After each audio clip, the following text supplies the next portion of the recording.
warm namaste to all of you people who are present on this channel. Today I would be starting the story of Ramayana because Ramayana and Mahabharata are two such wonderful epics written by God's himself, itself I should say, because God even doesn't have any gender. So written by source or by the hands of source, Ramayana and Mahabharata are two such epics written by God itself, wherein if you listen to these particular epics, a form of Shrutmaya Panya happens. Shrutmaya Panya is the type of meditation or type of ascension process that happens just by listening to the stories again and again. If you listen to the stories on a daily basis, you will feel a certain difference in your life, and that's why it is imperative that you listen to Ramayana, Mahabharata and Srimad Bhagavad Gita, which is a treasure, the biggest treasure on this planet based on metaphysical knowledge. So today I will start from the first chapter, and the story actually starts from Shravan Kumar's curse. So as we all know, in the Twinflame ascension journey also, curses have played a very important role. These curses have come into your DNA system via your ancestry, the generation and the societal flaws. Twinflame is not an opposite person that most people think it is. A lot of people are looking for the Twinflame outside, or they feel that somebody is a specific person, is a supposed Twinflame, and based on that notion they behave in certain ways in order to get that person in their life. But actually in reality, twin flame is an energy and it is found in an individual, in a person, and most of the times the one who's looking for this twin flame energy is the one who possesses it. So basically one who's looking for it outside in the external reality is the one who possesses it inside. It's a lesson that comes with time and understanding, and mostly after they cross the stage of surrender, because surrender also is a subtle process. It does not happen in a day or two. It takes time to learn all the lessons and clear all generational and societal curses. Now we are not the only one who have these curses, because anybody who comes to heal their generation, anybody who is here to heal their ancestry or to heal the planet, they will make sure that the curse ends with them. And for that reason, sometimes they have to take the curse, they have to go through the curse. But the beauty of ascension is that all these curses eventually turn into blessings and boons. And for other people who think that something is your weakness, actually that particular thing itself becomes your strength. So I will straight away jump into the story of Shravan Kumar. This is one curse that Dashrath had received, and from Dashrath, obviously, who's the father of Lord Sri Ram, other people also had to go through the impact of the curse. But actually, before coming down to planet Earth, it was Vishnu who was cursed by Vrinda. Vrinda, though she was a devotee of Vishnu, but she married a demon, and the demon was creating a lot of problem. He was not a good man. He had even attempted to kidnap or lure away Lakshmi, who's Vishnu's wife. When Lakshmi explained to him that we both cannot be in a relationship because we are both born from the ocean, and thus we have the same womb, we have the same mother, and because of that we cannot be together, so you have to go, you are my brother. Then he goes to Parvati. So he himself was not a loyal man, number one. Number two, he was killing a lot of innocent people just to satisfy his hunger of power. And despite being the devotee of Vishnu, Vrinda was the reason why he was getting all of the energy, because she was extremely dedicated and a devoted wife as well. To break this devotion and to break the Shakti, her husband Jalandhar had a special problem with the gods and goddesses, because he was programmed to believe that something is wrong with these people, and he has not been given fair justice, and whatever he was thinking.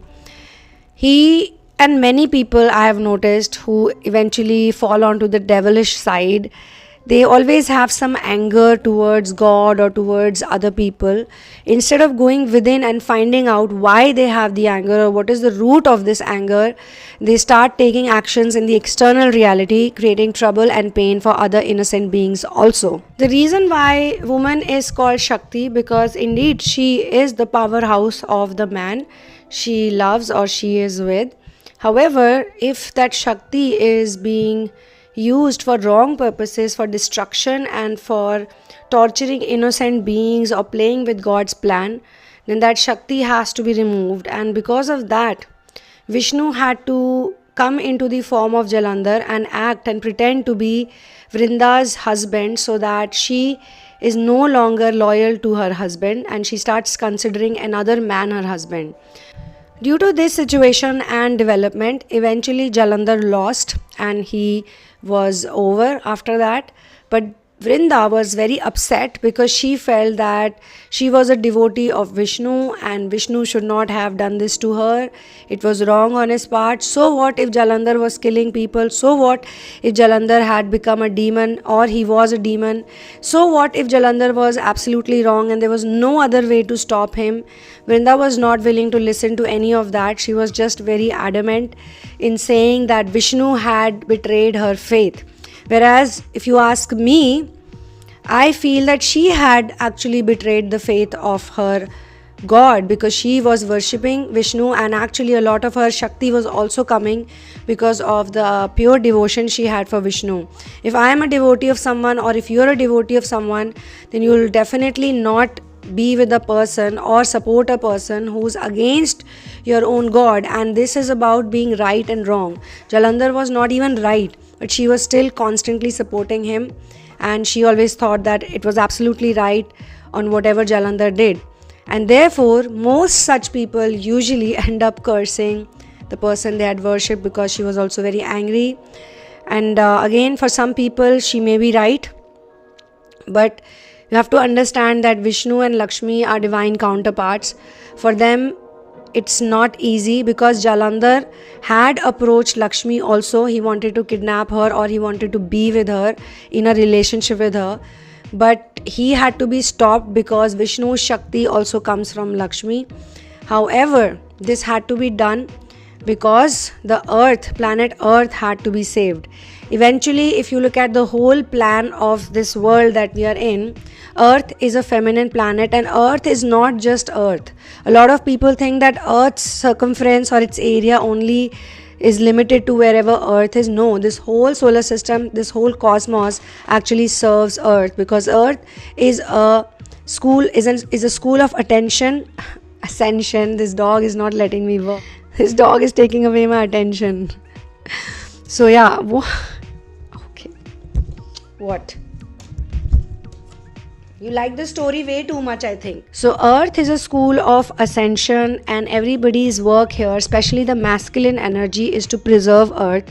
And what Jalandhar was doing was destruction of earth, which is not possible actually. Even if someone tries to do it, earth can never be fully destroyed. It can regenerate, it can, come back after a deep sleep, but it can never get destroyed. So a lot of people try to do that, especially the demon kings, they try to do that. And after destroying earth, they want to possess the celestial world. They want to rule heaven. But they don't understand that earth is designed in such a way. All the volunteers who are here to support Vishnu, who's the preserver of this planet, we are all actually here to serve earth and the immaculate system that it works on. Whether it is dark age or golden age or bronze age or silver age, the idea is that people on ascension should be able to ascend, because with their pure innocent energy, with their pure love, this planet keeps functioning and everything keeps rolling. Whether somebody is a high god, a divine being, a deity, even a celestial being, everybody comes to earth once in a while and they come here to test their powers, they come here to test their devotion, they come here to test if they are still useful or not. And everybody wants to be of use for planet earth. All higher beings, all benevolent beings with a lot of systematic approach always want to volunteer, and that's why twin flames are here on this planet, especially during the transitional time. There may be other twin flames who will keep coming, but at this point in time, because we are heading to ascending Dwapar, we are already in ascending Dwapar, but we are in the beginning of ascending Dwapar and dark ages have ended. When dark ages end, it straight away does not enter golden age. And this is the thing that most people don't understand. It's a very subtle change. It happens on subtler level. It is not an overnight change. But if you look around yourself, the way technology is improving, the way woman power is improving, the way we are thinking about mental health problems, the way all the medical facilities are improving, and the way we are going back to deep metaphysics education, We all believe now, most people believe at least, that going within is the only way to find solution. All of this is a harbinger of change on this planet. Golden Age is all about appreciating humanity and working towards the major goal, the same common goal of everybody, connecting with higher source, connecting the soul with source. That is the job that everyone does in Golden Age. Golden Age is also known as the age of truth. But one thing we all need to remember, that God is always fair to both energies. So they give complete chance to the demons also to work, to do their work, whatever mission they have. And that's why the dark ages were created. But because they do a lot more harm, a lot more harm in a very short period of time. And that's the reason why dark ages appears on planet Earth for the shortest period of time. And some people also think that till the time Golden Age does not come, Silver Age, Dwapar Age, all of these ages, silver as in Treta, is still included under Dark Age because complete truth is not there. So Age of Truth is also Golden Age, and there is still time when people will reach Golden Age.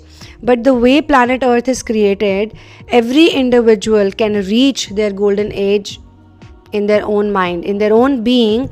For some people, they can reach the Golden Age in dark ages also, and that's the thing that a lot of masters have proved to do.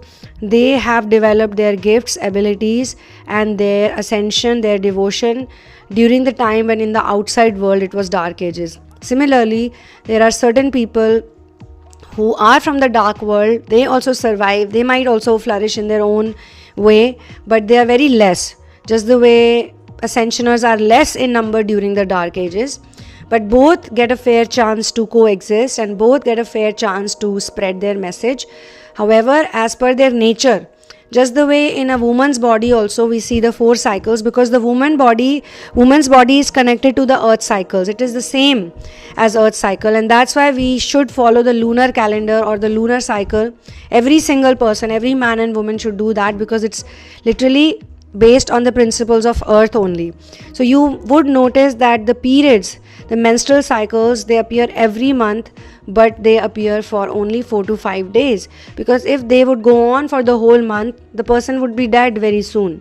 So that's why the dark matter is also given chance, but only during those 4 days. Similarly, the Kali Yuga or the dark age is on planet Earth for the shortest period of time.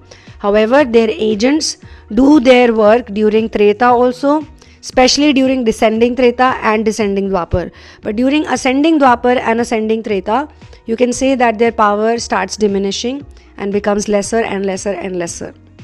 Then maybe they also have to secretly maintain it or secretly keep it and wait once more for dark ages to appear on its full bloom. So let's start with the story of child Shravan Kumar. And this curse also plays an important role in the ascension journey. Now I'm going to be reading the brief points from CBSE courses actually, but this is from Valmiki Ramayana. The first Ramayana was written by Valmiki on paper. However, the actual original narrator of Ramayana was Lord Shiva, because Lord Shiva used to also chant Ram Nam. But Ram as a person, as a human being, was not yet born on the planet. He was born in descending Treta, but Ram Nam is being chanted all throughout, all ages, because the Ram sound is a very powerful sound. It's a Bij mantra, and anybody who chants Ram Nam every day with a lot of love and faith usually ascends very fast, and they start experiencing a whole new reality. They have a lot of gifts after that, and they are a different person altogether. I mean, I don't need to say it all, because if I say everything, if I describe everything, then I would rather be happier if you practice it and you yourself find out the difference that it creates in your life. So, long time ago, nobody knows when, that's how it's written, in the ancient kingdom of Ayodhya, there ruled a powerful but noble and wise king called Dashrath. He belonged to the Raghukul dynasty, where keeping promises was cherished as more important than life itself. And this is actually the mark of any authentic person. If any authentic person gives commitment, they will do everything to ensure that they live up to the commitment. But in today's world, Men and women, they get into relationships, they get into affairs, they say a lot of things without even thinking. So wise people usually, when they make a commitment, when they make a promise, they think through it. They feel that if yes, I can do it, or if it is a requirement, if it is a necessity, and if I commit to something, then no matter what, I will do it. So he was born in that dynasty. Although I would like to add certain points, because these are all very brief notes, so I'm just keeping it in front of me so that I remember the main pointers, because it's a very vast story and it's impossible for anybody to complete it in one video. So and that's the fun of this story, because this story is so deep. Ramayan Satkoti Apara, which means Ramayan can go 100 crores time deeper. It is such a story that the more you enter the field of Ramayan, the more you enter the story of Ramayan, the more you form a bond with it, it will take you deeper and deeper and deeper and deeper and deeper. It never ends, really. It never ends. It's my experience also. But this is what a lot of people have said who have been studying this story, and it's something that most ascensioners get attracted to. If you're an ascensioner and you're not getting attracted to or drawn to Ramayan, I can say this for sure, your ascension is still not happening in the right pace. I can say this, that your ascension is not happening in the pace that it should, because the moment you reach surrender, automatically your heart and soul starts looking for stories like this, and these are the two best stories, as I keep saying. So King Dashrath was a polygamist and Lord Sri Ram was not. He was a one-woman man. However, it is said that certain things happened on purpose, because that's how the society was back in those days. These societal flaws had crept into the society by that time, where a man could marry many women, but women had to be dedicated to one man itself, and they were pretty much doing that. So Lord Sri Ram was also born in a template where there were certain issues that he had to heal. Just the way it happens with most twin flames, that they are born into certain templates. They may be very pure soul or they may be happy, but they are born in a certain template and they don't carry that much karmic baggage, due to which they have to soak into the karma of those people who are present in the template, the caregivers. And for some time, when they are in the limbo state, they make a lot of mistakes and they have to go through the result, or you can say the punishment, or you can say the reaction of those particular bad deeds. But they don't feel connected with those deeds. They always question what they are doing, because they have a very observational mind and they are, as I said, don't have so much karma. So they don't carry anything from behind for themselves.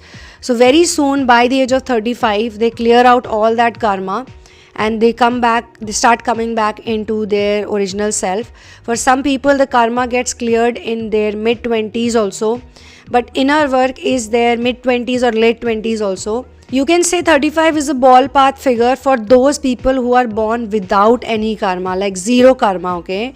But they are born into templates with heavy issues, with lot of healing required, and sometimes some of these people actually have pain in all departments that you can imagine. They have problems in how they were brought up, there were problems in finances, there were problems in sacral chakra. You can say all the chakras basically need major healing. So for those people, 35 is the ballpark figure.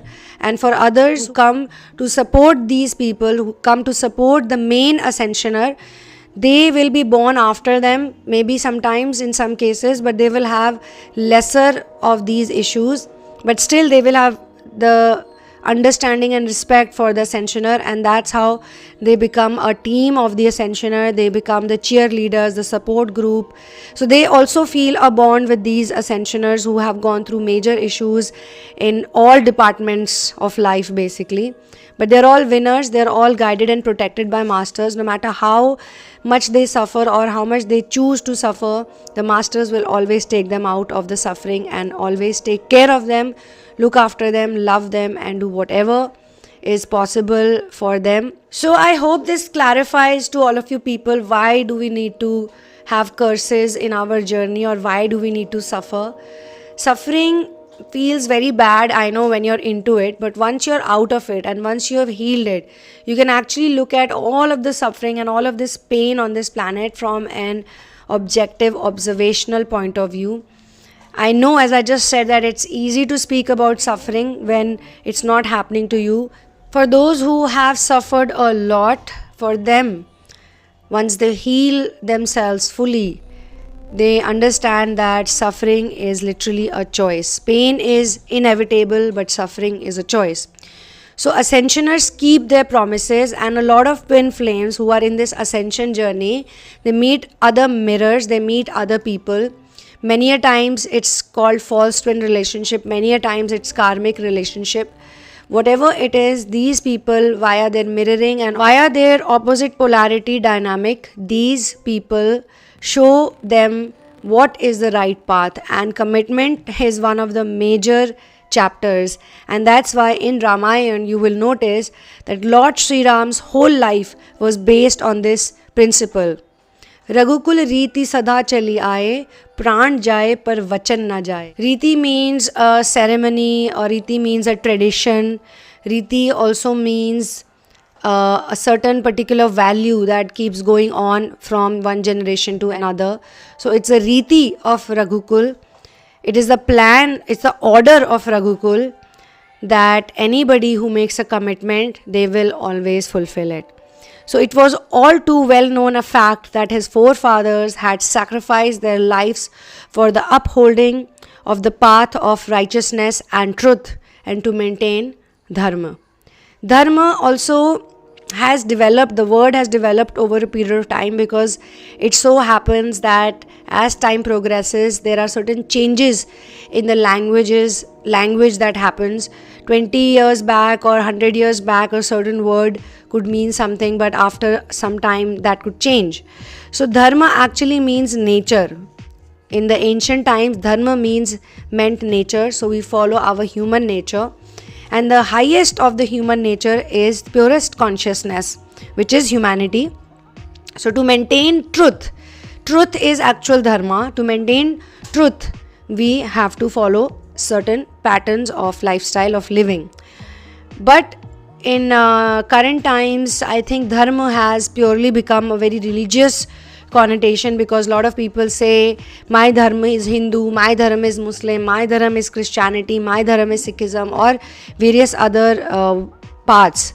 But actually everybody's dharma is truth, and everybody's dharma is love, and everybody's dharma is source, because whether we say truth, whether we say love, whether we say source, it means the same thing.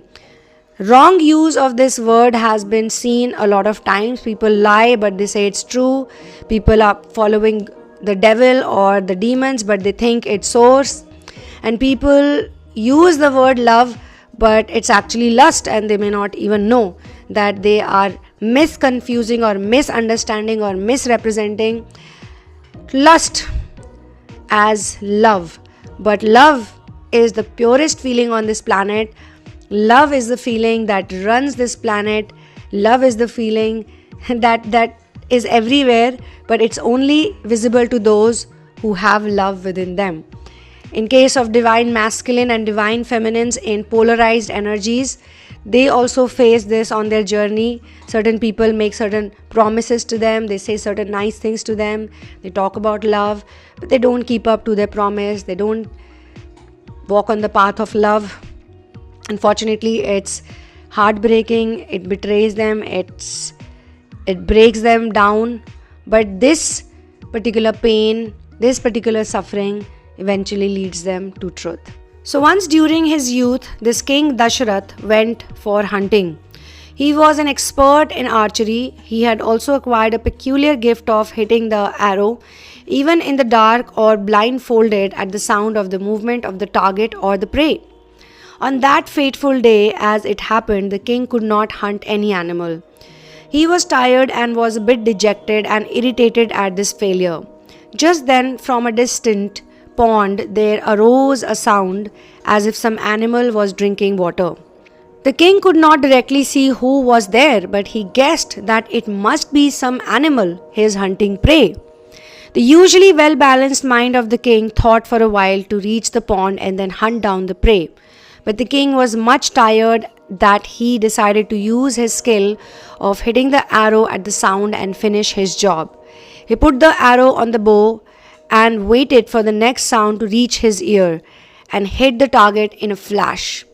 And what a tragedy! The arrow did hit the target, but the cry which tore the peace and tranquility of the jungle was not of an animal but of a young boy. The kind heart of the king melted like the butter over fire. Disturbed, he rushed to the pond and saw, as feared, a young boy fatally wounded with his arrow in the chest. Tears flowed down the eyes of the king. He took the boy in his lap, put a few drops of water in his mouth to wet his drying lips, and inquired, "O young one, what brought you to this lonely place? Are you alone, or are there any co-travelers with you? What a grave mistake I have committed. How can I rectify this now?" On hearing the king's words, the boy was still alive. The boy pacified the king and said, "O king, I am a Brahmin boy. My name is Shravan Kumar. My parents are old and blind, and I am taking them to a pilgrimage all over this noble land of Bharat, India. I carry them on my shoulders in huge baskets attached to the bamboo with the ropes carved in our dialect. My parents are waiting at some distance for me. I was only here to fetch water for them." Now I want to say this, that most people's doom is actually connected to hurting innocent beings and animals. And I can say this from my own personal ascension journey also, because animals have helped me a lot. And I have also noticed that when the dark ages start approaching, even during descending Dwapar and Treta, there is a certain disrespect that grows for the animals. I mean, yes, the king was kind-hearted, the king was very fine archer, the king was this or the king was that, whatever the king was. I have nothing against Dashrath, but the problem was that he is feeling bad right now that he struck an innocent boy with his arrow. Whereas in my opinion, hunting an innocent animal just to satisfy your skills or your archery or just your hunting game is not really something that a kind-hearted person should do. And this is the reason why Dashrath actually got cursed, because he was hunting innocent animals and maybe one of those animals gave him a curse. And this is how the curse got manifested. So that's why I tell people, please respect animals. They are simply just like you. There's no difference. They all have a soul, but they are experiencing a different form of life. As you are experiencing the human body, they are experiencing the body of another being.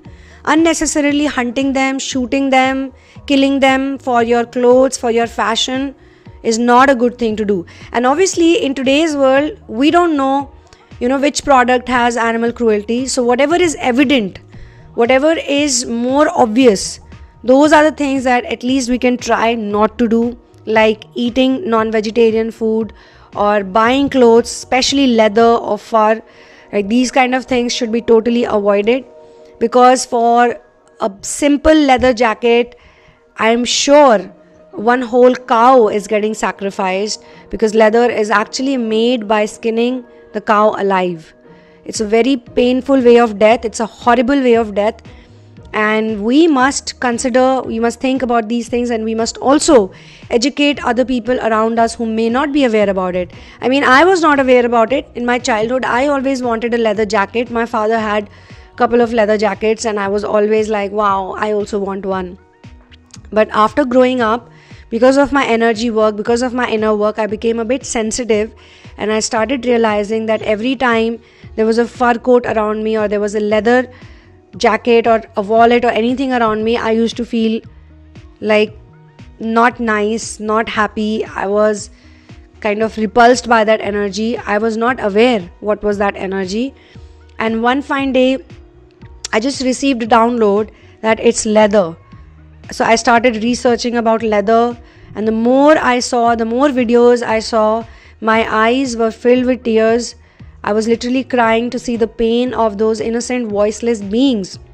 So in this story also, I feel it could be the curse of one of those animals that Dashrath might have hunted previously. And here, this time, without knowing, he used a particular type of vidya, I would say a particular type of science or shakti, some kind of shakti he had, where he was so skilled maybe, but he could just hit any person with the arrow just by considering their sound. So he thought that it was an animal gulping down some water in the pond, and he just sent the arrows to whosoever is in the pond. His intention was that anybody who's drinking water right now at this point in time should fall down, should die. That was his intention, and that's what happened. Dashrath is feeling bad after he sees that a human has got hurt by his arrow. But I am sure he would not have felt bad or any remorse if a deer would have fallen down or if some other animal would have fallen down. So this was also his lesson. The next time onwards, don't even think of killing an innocent being. Alright people, so this is where I will pause the story. To re-continue the story and find out what happens after this, please subscribe to this channel.